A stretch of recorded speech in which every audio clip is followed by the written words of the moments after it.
Chapter 4 The Keeper of the Keys. Boom! They knocked again. Dudley jerked awake. "Where's the cannon?" he said stupidly. There was a crash behind them, and Uncle Vernon came skidding into the room. He was holding a rifle in his hands. Now they knew what had been in the long, thin package he had brought with him. "Who's there?" he shouted. "I warn you, I'm armed." There was a pause, then smash. The door was hit with such force that it swung clean off its hinges and with a deafening crash landed flat on the floor. A giant of a man was standing in the doorway.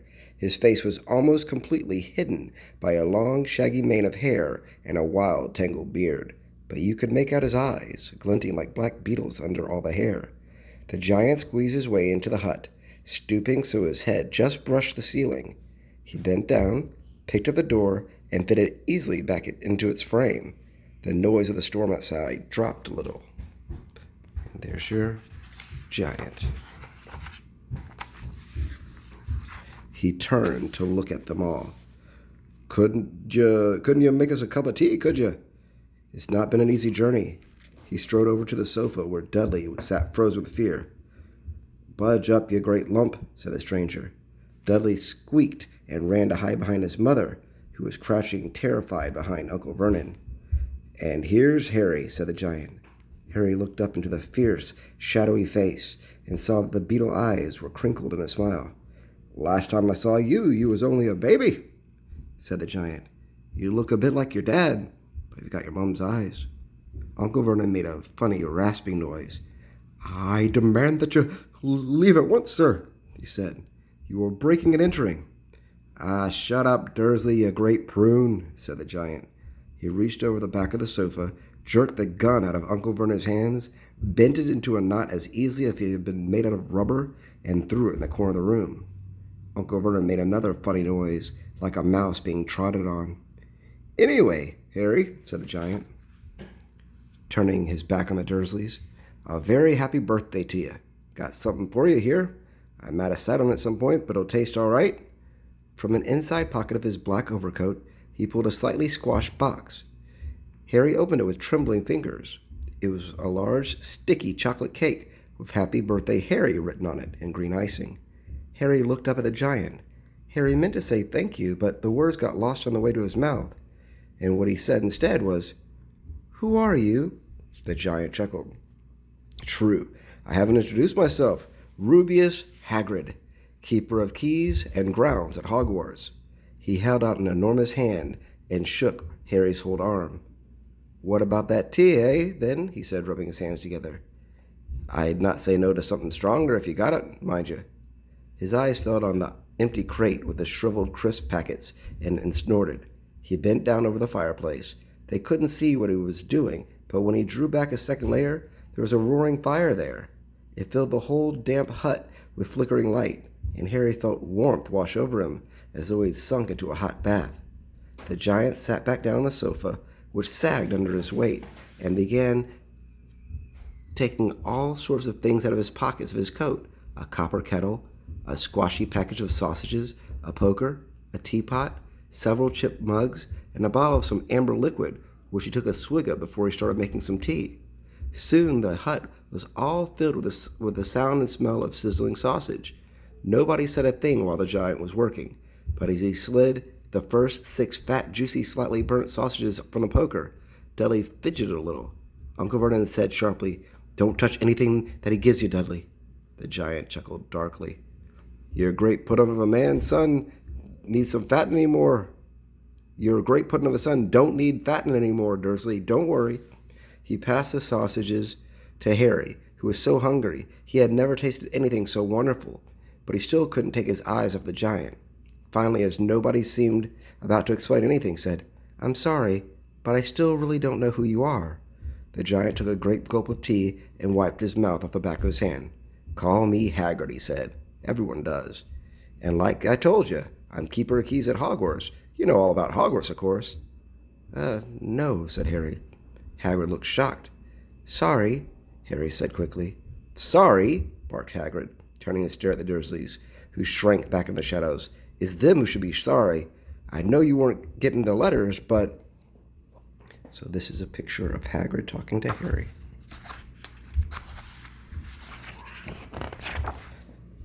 I knew you weren't getting the letters, but I never thought you wouldn't even know about Hogwarts, for crying out loud. Did you never wonder where your parents learned it all? All what? Asked Harry. All what? Hagrid thundered. Now, wait just 1 second. He had leapt to his feet. In his anger, he seemed to fill the whole hut. The Dursleys were cowering against the wall. Do you mean to tell me, he growled at the Dursleys, that this boy knows nothing about anything? Harry thought this was going a bit far. He had been to school after all. His marks weren't so bad. I know some things, he said. I can, do maths and stuff. But Hagrid simply waved his hand and said, about our world, I mean. Your world, my world, your parents' world. What world? Hagrid looked as if he was about to explode. Dursley, he boomed. Uncle Vernon, who had gone very pale, whispered something that sounded like Mimberwimple. Hagrid stared wildly at Harry. But you must know about your mom and dad, he said. I mean, they're famous. You're famous. What? My mom and dad weren't famous, were they? You don't know, Hagrid ran his fingers through his hair, fixing Harry with a bewildered stare. You don't know what you are, he said finally. Uncle Vernon suddenly found his voice. Stop, he'd commanded. Stop right there. Sir, I forbid you to tell him anything. A braver man than Vernon Dursley would have quailed under the furious look Hagrid now gave him. When Hagrid spoke, his every syllable trembled with rage. You never told him? Never told him what's in the letter Dumbledore left for him? I was there. I saw Dumbledore leave it, Dursley, and you've kept it from all these years? Kept what from me? Said Harry eagerly. Stop! I forbid you! Yelled Uncle Vernon in panic. Aunt Petunia gave a gasp of horror. Go boil your heads, both of you, said Hagrid. Harry, you're a wizard. There was a silence inside the hut. Only the sea and the whistling wind could be heard. I'm a what? Gasped Harry. A wizard, of course, said Hagrid, sitting back down on the sofa, which groaned and sank even lower. And a thumper good one, I say, once you've been trained up a bit. With a mum and dad like yours, what else would you be? And I reckon it's about time you read your letter. Harry stretched out his hand at last to take the yellowish envelope addressed in emerald green to Mr. H. Potter, the floor, hut on the rock, the sea. He pulled out the letter and read, Hogwarts School of Witchcraft and Wizardry, Headmaster, Albus Dumbledore, Order of Merlin, First Class, Grand Sorcerer, Chief Warlock, Supreme Mugwump, International Confederation of Wizards. Dear Mr. Potter, we are pleased to inform you that you have a place at Hogwarts School of Witchcraft and Wizardry. Please find the enclosed list of all necessary books and equipment. Term begins on 1st September. We await your owl by no later than July 31st. Yours sincerely, Minerva McGonagall, Deputy Headmistress. Questions exploded inside Harry's head like fireworks. He couldn't decide what to ask first. After a few minutes he stammered, What does it mean they await my owl? Galloping Gorgons, that reminds me, said Hagrid, clapping a hand to his forehead with enough force to knock over a cart horse. And from yet another pocket inside his overcoat, he pulled out an owl, a real, live, rather ruffled-looking owl, a long quill and roll of parchment. With his tongue between his teeth, he scribbled a note which Harry could read upside down. Dear Mr. Dumbledore, given Harry his letter, take him to buy his things tomorrow. Weather's horrible. Hope you're well. Hagrid. Hagrid rolled up the note, gave it to the owl, which clamped it in its beak, went to the door, and threw the owl out into the storm. Then he came back and sat down as though this was as normal as talking on the telephone. Harry realized his mouth was open and closed it quickly. Where was I? Said Hagrid. But at that moment, Uncle Vernon, still ashen-faced, but looking very angry, moved into the firelight. He's not going, he said. Hagrid grunted. I'd like to see a great muggle like you try to stop him, he said. Oh, what? Said Harry, interested. A muggle, said Hagrid. It's what we call non-magic folk like them. And it's your bad luck you grew up with a family of the biggest muggles I ever laid eyes on. We swore when you took him in, we'd put an end to that rubbish, said Uncle Vernon. Swore we'd stamp it out of him, wizard indeed." "You knew?" said Harry. "You knew I'm a, a wizard?" "Knew?" shrieked Aunt Petunia suddenly. "Knew? Of course we knew. How could we not be? My dreaded sister, being what she was, oh, she got a letter just like that and disappeared off to that school and came home every holiday with her pockets full of frog spawn, turning teacups into rats. I was the only one who saw her for what she was, a freak. But for my mother and father, oh no, it was Lily this and Lily that. They were so proud of having a witch in the family." She stopped to draw up a deep breath and then went ranting on. It seemed she had been wanting to say all this for years. "Then she met this Potter at school, and they left and got married and had you, and of course I knew you'd be just the same, just as strange, just as abnormal, and then, if you please," she went on and got herself blown up, "and we got landed with you." Harry had gone very white. As soon as he found his voice, he said, "Blown up? You told me they died in a car crash." "Car crash?" roared Hagrid, jumping up so angrily that the Dursleys settled back down into their corner. "How could a car crash kill Lily and James Potter? It's an outrage, a scandal. Harry Potter not knowing his own story when every kid in our world knows his name." "But why? What happened?" Harry asked urgently. The anger faded from Hagrid's face. He looked suddenly anxious. "I never expected this," he said in a low, worried voice. "I had no idea. When Dumbledore told me there might be trouble getting hold of you. How much you didn't know. Harry, I don't know if I'm the right person to tell you, but someone's gotta. You can't go off to Hogwarts not knowing." He threw a dirty look at the Dursleys. "Well, it's best you know as much as I can tell you, mind. I can't tell you everything. It's the great mystery parts of it." He sat down, stared in the fire for a few seconds, and said, "It begins, I suppose, with a person called, but it's incredible you don't know his name. Everyone in our world knows." "Who?" "Well, I don't like saying his name if I can help it." "No one does." "Why not?" "Gulp and gargoyles, Harry. People are still scared. Blimey, this is difficult. See, there was a wizard who went bad. As bad as you could go. Worse than worse. His name was—" Hagrid gulped, but no words came out. "Could you write it down?" Harry suggested. "Nah, I can't spell it." "All right. Voldemort." Hagrid shuddered. "Don't let me say it again. Anyway, this wizard, about 20 years ago now, started looking for followers. Got 'em, too. Some were afraid. Some just wanted a bit of his power because he was getting himself power, all right? Dark days, Harry. Didn't know who to trust. Didn't dare get friendly with stray witches or wizards. Terrible things happened. He was taken over. Of course, some stood up to him, and they killed him. Horribly. One of the only safe places in Hogwarts. Reckon Dumbledore's the only one you know who was afraid of. Didn't dare try taking the school. Not just then, anyway. Now, your mom and dad were as good witch and wizard as I ever knew. Head boy and girl at Hogwarts in their day. Suppose the mystery is why you know who never tried to get him on his side before. Probably knew they were too close to Dumbledore to want anything to do with the dark side. Maybe he thought he could persuade him. Maybe he just wanted him out of the way. All anyone knows is he turned up in the village where you was all living on Halloween 10 years ago. You was just a year old. He came to your house and—" Hagrid suddenly pulled out a very dirty, spotted handkerchief and blew his nose, which sounded like a foghorn. "Sorry," he said, "but it's that sad. Knew your mom and dad, and nicer people you couldn't find anyway. You know who killed him. And then, and this is the real mystery of the thing, he tried to kill you too. Wanted to make a clean job of it, I suppose, or maybe he just liked killing by then. But he couldn't do it.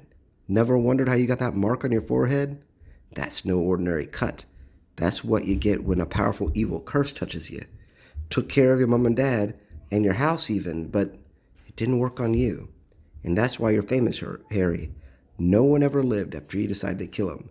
No one except you. And he killed some of the best witches and wizards of the age. The McKinnons, the Bones, the Pruitts, and you was only a baby and you lived." Something very painful was going on in Harry's mind. As Hagrid's story came to a close, he saw again the blinding flash of green light, more clearly than he ever remembered it before, and he remembered something else. For the first time in his life, a high, cold, cruel laugh. Hagrid was watching him sadly. "Took you from the ruined house myself on Dumbledore's orders. Brought you to this a lot." Load of old tosh, said Uncle Vernon. Harry jumped. He had almost forgotten that the Dursleys were there. Uncle Vernon suddenly seemed to have got back to his courage. He was glaring at Hagrid, and his fists were clenched. "Now you listen here, boy," he snarled. "I accept there's something strange about you. Probably nothing a good beating wouldn't have cured. And as for all this about your parents, well, they were weirdos, no denying it, and the world's better off without them, in my opinion. As for all they got, getting mixed up with these wizarding types, just what I expected. Always knew they'd come to a sticky end." But at that moment, Hagrid leapt from the sofa and drew a battered pink umbrella from inside his coat. Pointing this at Uncle Vernon like a sword, he said, "I'm warning you, Dursley. I'm warning you. One more word." In danger of being speared at the end of an umbrella by a bearded giant, Uncle Vernon's courage failed again. He flattened himself against the wall and fell silent. "That's better," said Hagrid, breathing heavily and sitting back down on the sofa, which this time sagged right down to the floor. Harry, meanwhile, still had questions to ask. Hundreds of them. But what happened to Sorry, I mean, you know who. Good question, Harry. Disappeared. Vanished. Same night he tried to kill you. Makes you even more famous. That's the biggest mystery, see? He was getting more and more powerful. Why'd he go? Some say he died. Codswallop, in my opinion. Didn't know if he had enough human left in him to die. Some say he's still out there biding his time. But I don't believe it. People who was on his side came back to ours. Some of them came out kind of trances. Don't reckon they could have done if he was coming back. Most of us reckon he's still out there somewhere, but lost his powers. Too weak to carry on. 'Cause something about you finished him, Harry. There was something going on that night that he couldn't have counted on. I don't know what it was. No one does. But something about you stumped him, all right. Hagrid looked right at Harry with his warmth and respect blazing in his eyes. But Harry, instead of feeling pleased and proud, felt quite sure there had been a horrible mistake. A wizard? Him? How could he possibly be? He spent his life being clouded by Dudley and bullied by Aunt Petunia and Uncle Vernon. If he was really a wizard, why hadn't they been turned into warty toads every time they tried to lock him into the cupboard? Or if he defeated the greatest sorcerer in the world, how come Dudley had always been able to kick him around like a football? "Hagrid," he said quietly, "I think you must have made some mistake. I don't think I could be a wizard." To his surprise, Hagrid chuckled. "Not so wizard, eh? Never made things happen when you was scared or angry?" Harry looked at the fire. Now he came to think about it. Every odd thing that had ever made his aunt and uncle furious with him had happened when he, Harry, had been upset or angry. Chased by Dudley's gang, he had somehow found himself out of their reach. Dreading going to school with a ridiculous haircut, he managed to make it grow back. And the very last time Dudley had hit him, hadn't he got his revenge without even realizing he was doing it? Hadn't he set a boa constrictor on him? Harry looked back at Hagrid, smiling, and saw that Hagrid was positively beaming at him. "See," said Hagrid, "Harry Potter, not a wizard. You wait, you'll be right famous at Hogwarts." But Uncle Vernon wasn't going to give in without a fight. "Haven't I told you he's not going?" he hissed. "He's going to Stonewall High, and he'll be grateful for it. I've read those letters, and he needs all sort of rubbish, spellbooks and wands and—" "If he wants to go, a great muggle like you won't stop him," growled Hagrid. "Stop Lily and James Potter's son going to Hogwarts. You're mad. His name's been down ever since he was born. He's off to the finest school of witchcraft and wizardry in the world. 7 years there, and he won't know himself. He'll be with the youngest of his own sort for a change, and he'll be under the greatest headmaster Hogwarts has ever had. I'm not paying for some crackpot old fool to teach him magic tricks," yelled Uncle Vernon. But he had finally gone too far. Hagrid seized up his umbrella and whirled it over his head. "Never," he thundered, "insult Albus Dumbledore in front of me." He brought the umbrella swishing down through the air and pointed at Dudley. There was a flash of violent light and a sound like a firecracker, sharply squeal, and next second, Dudley was dancing on the spot with his hands clasped over his fat bottom, howling in pain. When he turned his back on them, Harry saw a curly pig's tail poking through a hole in his trousers.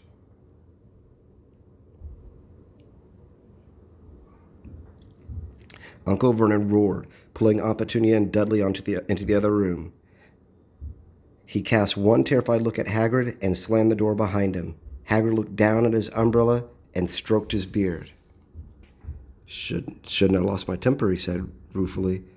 But it didn't work anyway. Meant to turn him into a pig. But I suppose he was so much like a pig anyway, there wasn't much left to do. He cast a sideways look at Harry under his bushy eyebrows. Be grateful if you didn't mention that to anyone at Hogwarts, he said. I'm, not supposed to do magic, strictly speaking. I was allowed to do a bit following you and get your letters and your stuff, and the reason I was keen to take the job.